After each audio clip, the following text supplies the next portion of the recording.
Assalamualaikum warahmatullahi wabarakatuh. Perkenalkan, nama saya Enisatul Rizkina, NIM 22381092080. Saya dari Prodi BKPI kelas C angkatan 2022, semester 5, Fakultas Tarbiyah Institut Agama Islam Negeri Madura. Tujuan saya membuat video ini untuk memenuhi tugas ujian tengah semester mata kuliah bimbingan dan konseling sebaya yang diampu oleh Ibu Ana Aisyah MPD.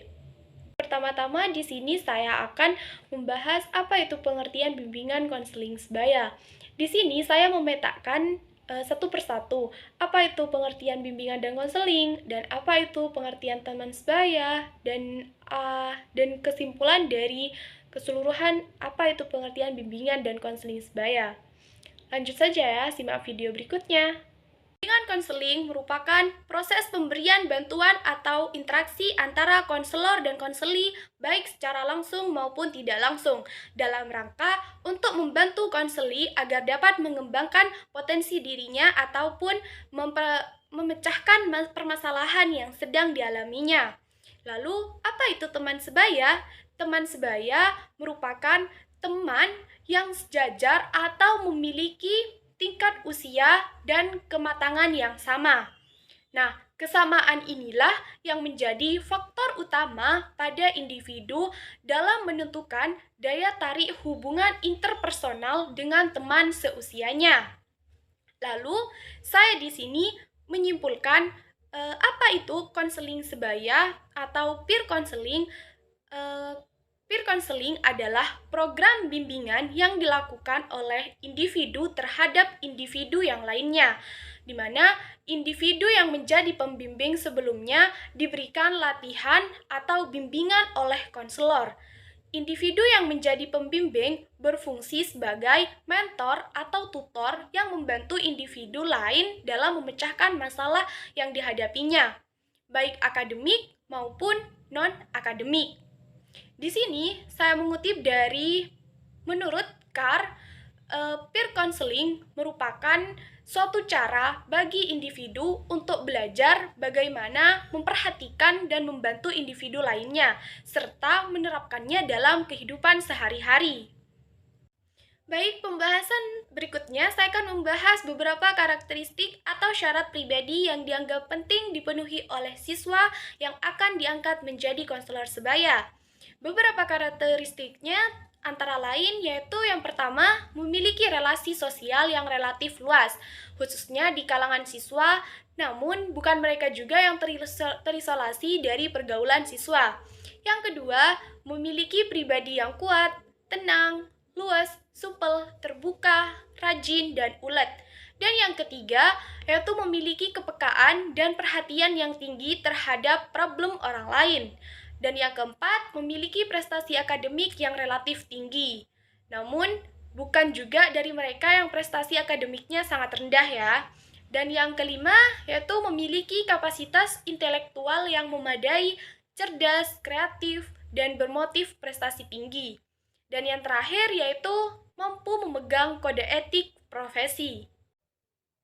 Lalu, saya di sini akan membahas juga tentang rekrutmen konselor sebaya, di mana pemilihan calon konselor sebaya ini dapat dilakukan berbagai cara. Di antaranya, yang pertama, yaitu melalui pengumuman, di mana konselor sekolah dapat membuat pengumuman dan menyampaikan kepada seluruh siswa mengenai adanya kesempatan untuk menjadi konselor sebaya.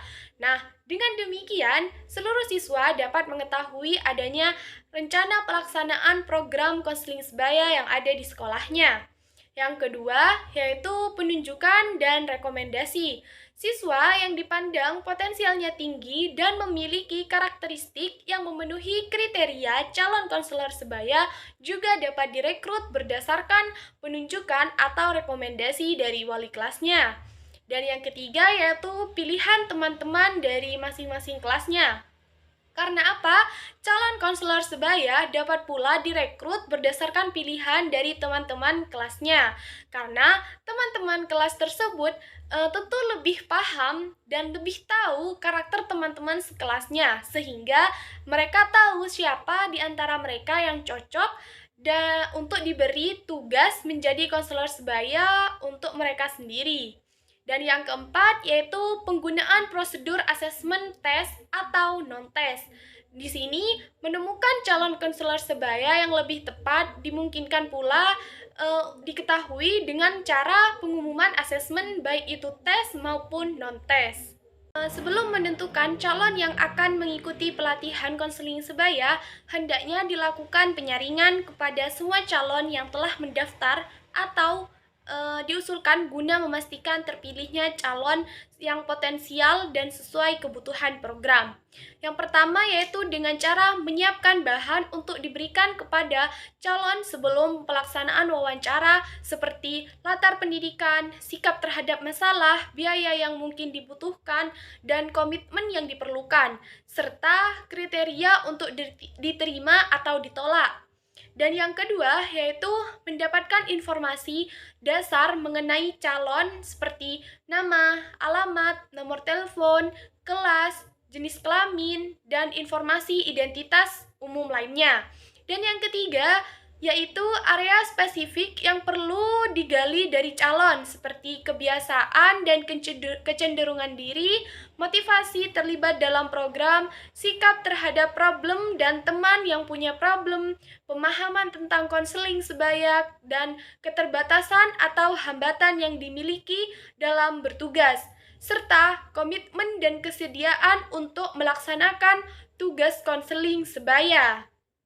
Dan yang keempat, yaitu cara apapun yang ditempuh, yang terpenting adalah menjamin bahwa mereka yang dicalonkan menjadi konselor sebaya haruslah memiliki minat dan kesediaan dalam menjalankan tugas-tugasnya sebagai konseling sebaya dengan baik. Selanjutnya yaitu pelatihan konselor sebaya. Salah satu kondisi esensial bagi pengembangan konseling sebaya adalah perlu adanya program latihan khusus yang terencana bagi semua calon konselor sebaya. Pelatihan ini dimaksudkan untuk memastikan calon konselor sebaya memiliki pengetahuan yang diperlukan dalam melaksanakan tugas membantu teman sebayanya.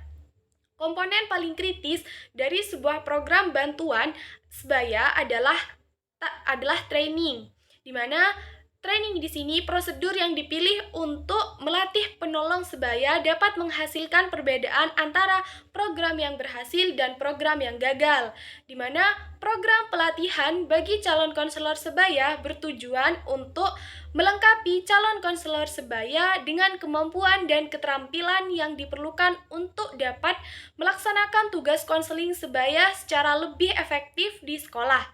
Program pelatihan ini merupakan bagian penting yang tidak bisa dipisahkan dari penyelenggaraan konseling sebaya di sekolah. Apa itu pelatihan dasar? Di sini, pelatihan dasar adalah program pelatihan yang diberikan pada calon konselor sebaya yang berisi pembekalan keterampilan dasar untuk melaksanakan fungsi-fungsi dasar fungsi-fungsi dasar konseling sebaya seperti mengenali dan membangun hubungan interpersonal dan bantuan prakonseling kepada sejawat siswa yang mengalami masalah tertentu. Nah, secara umum, beberapa materi yang perlu diberikan dalam pelatihan dasar calon konselor sebaya antara lain yaitu yang pertama, konsep, prosedur, dan tata cara pelaksanaan program konseling sebaya di sekolah. Yang kedua yaitu keterampilan dasar berkomunikasi, meliputi keterampilan seperti menerima, bertanya, mendengar, aktif, merefleksi, mengkonfrontasi, meringkas, dan problem solving lainnya. Dan yang ketiga yaitu keterampilan mengenali dan menelusuri informasi tentang siswa yang mengalami masalah.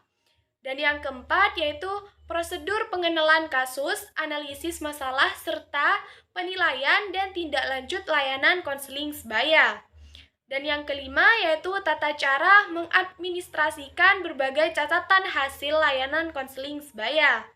Dan yang keenam merupakan yang terakhir yaitu kebijakan umum sekolah, di mana seperti kurikulum sekolah, kesiswaan, tata tertib sekolah, dan sebagainya. Adapun contoh keterampilan penampilan dan penerimaan atau attending skill sebagai suatu keterampilan penampilan melibatkan berbagai proses dan pengelolaan diri yang penting diingat. ingin menjadi seorang penolong, Anda harus menunjukkan diri secara fisik bahwa uh, Anda memiliki keinginan dan kesediaan untuk menolong orang yang datang kepada Anda. Adapun isi keterampilan penampilan badaniah meliputi yaitu posisi tubuh, ekspresi wajah, dan gerakan anggota badan. Penampilan badaniah yang baik yaitu yang pertama, duduk dengan badan menghadap ke arah konseli.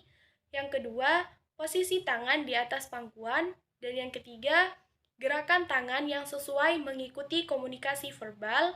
Yang keempat, ekspresi wajah yang responsif.